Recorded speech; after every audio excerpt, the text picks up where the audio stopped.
Sa mga gusto ng last-minute trip to Boracay, this is a cheaper alternative to flying. In this video, I am taking a ferry from Batangas to Caticlan, the gateway to Boracay. Let's go!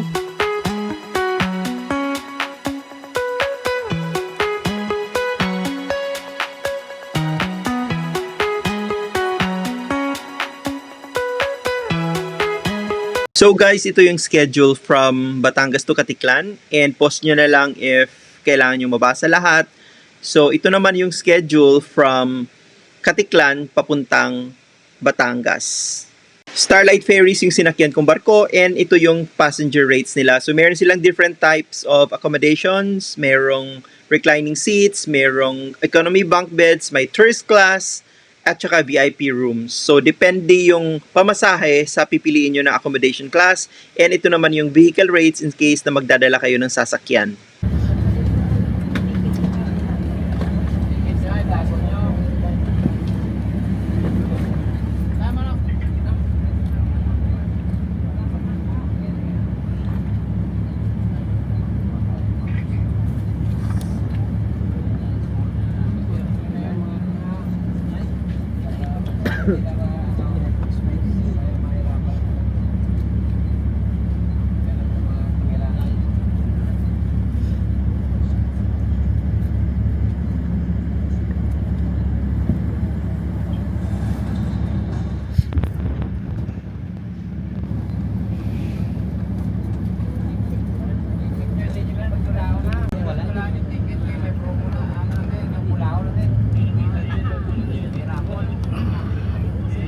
Ang bata kung gusa lehog. May istorya na yun.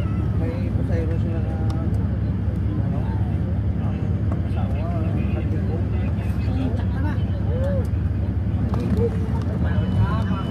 Makubal din kaya? Sa ilang kaya? Pag nasa taas tayo, bawal ng sa ba? Sa kanila tayo magkita-kita.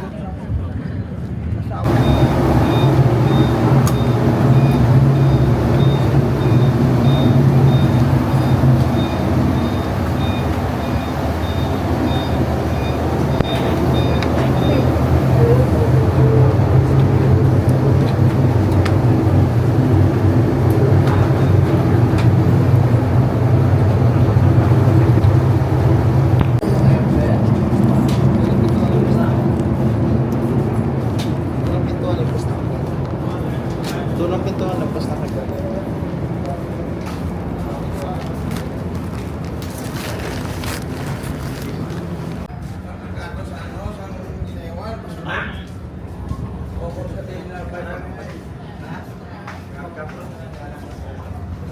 Pabay-bay mo, o sa pamukid.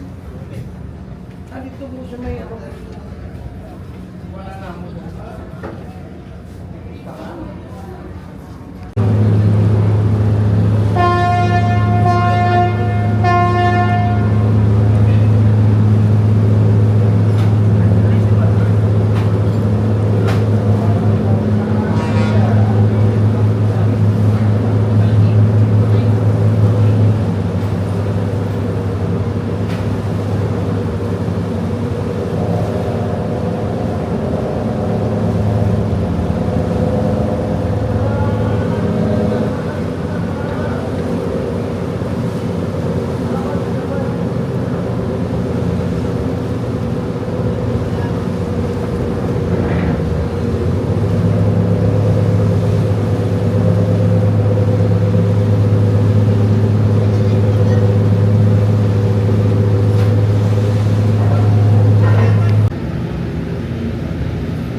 So, it's already 4:05 p.m. and hindi pa rin umaalis yung barko.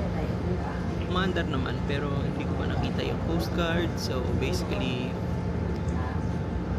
mahaba-habang pag-aantay pa to. So, delayed itong barko na to. Hindi pala kami dumaan ng terminal. So, sa bus lang kami. Dumiretso na kami dito sa barko. Kasi I think part na ng yung terminal fee is parang sa airport na part na siya ng ticket, which is better actually, more convenient for the passengers. And sana ganito lang ang port para siya mas okay.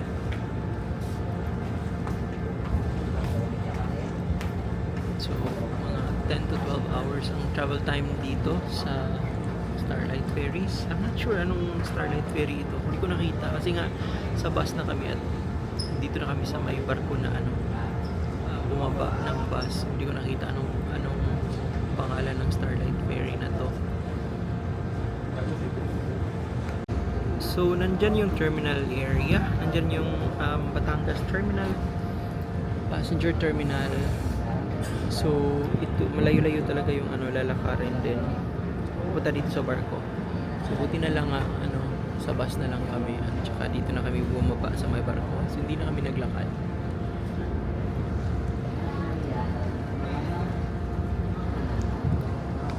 Ayan, paalis na kami. And it's 4:08. So konting delay lang. 8 minutes na delay.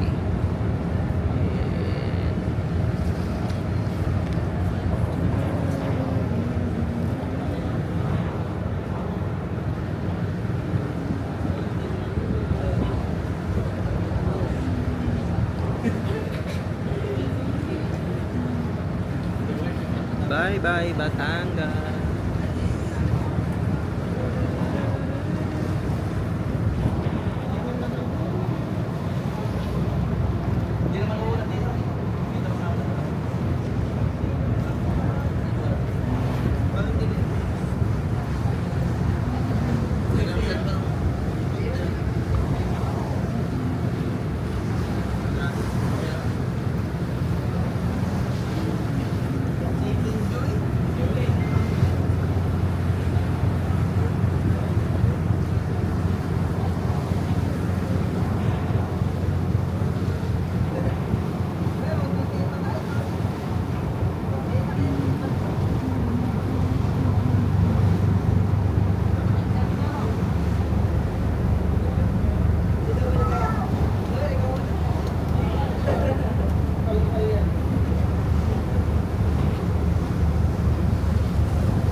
Na-curious ako anong significance ng lubid na yan. So, kung alam nyo guys, pa-comment naman ako.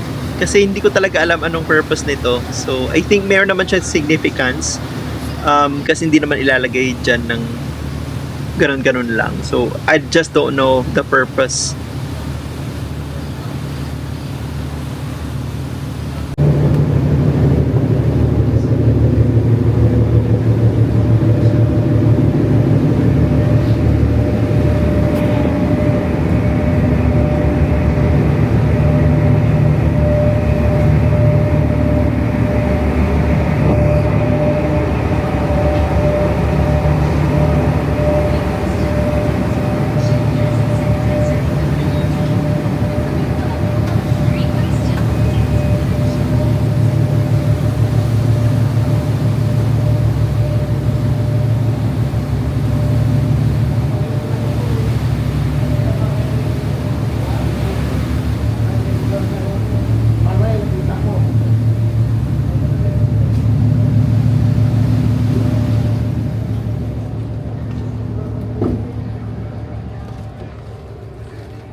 May mga charging stations din pala dito sa barko. And nakalagay siya dito sa may reclining seats area. Mayroon din dun sa may tourist class area. And I'm not sure kung saan pa. Basta meron siyang ganyan. May mga, I think 5 pesos per 15 minutes.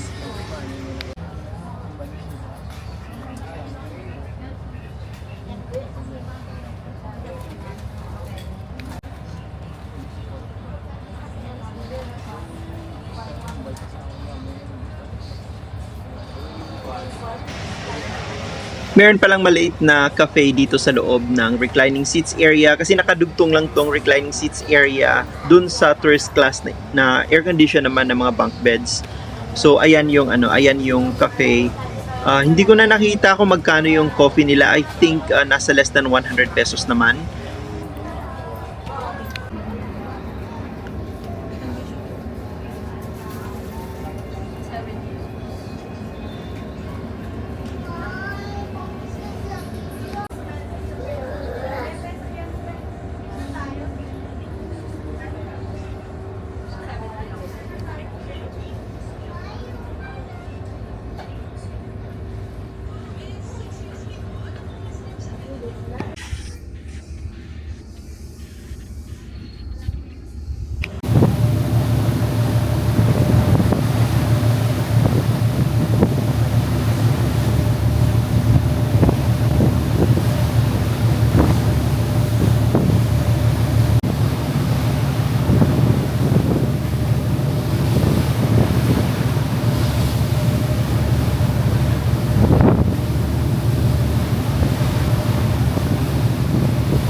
After over 10 hours, mga around 2:30 ito ng madaling araw, ayan, palapit na kami sa Aklan. Makikita nyo na yung isla, and ilang minutes na lang din, magdadak na yung barko sa Katiklan Port.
After around 11 hours, ito magdadak na yung barko dito sa Katiklan Jetty Port.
Kung kailan naman paalis na kami dito sa barko, bumuhos naman yung sobrang lakas talaga ng ulan, as in malakas talaga, tapos mahangin din. Yung area na yan, dyan ako nagstay, pero umalis na rin ako kasi inabot na talaga ng ulan yung area na yan, kasi yung hangin papunta dun sa direction ng barko. Kaya tingnan nyo na nawala na yung mga tao. So umakyat ako dito sa economy bunk bed section. Ito yung third deck ng barko. So ito pala yung itsura ng economy bunk beds. Nakadugtong naman to sa canteen. So from here, pumunta muna ako ng canteen.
Buti na lang talaga tumila din yung ulan nung palabas na kami ng barko.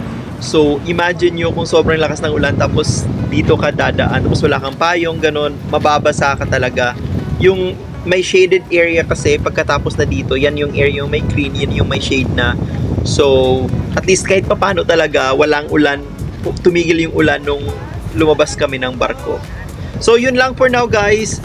I hope na-enjoy nyo itong video na to. And again, if pupunta kayo ng Katiklan from Manila, Batangas, ito yung cheaper alternative kung hindi nakaplano yung travel nyo. Kasi medyo expensive din talaga yung flights pag bigla-bigla mo na lang naisipan or spontaneous yung travel mo. Medyo expensive din talaga siya compared to traveling by ferry. Until next vlog guys, amping!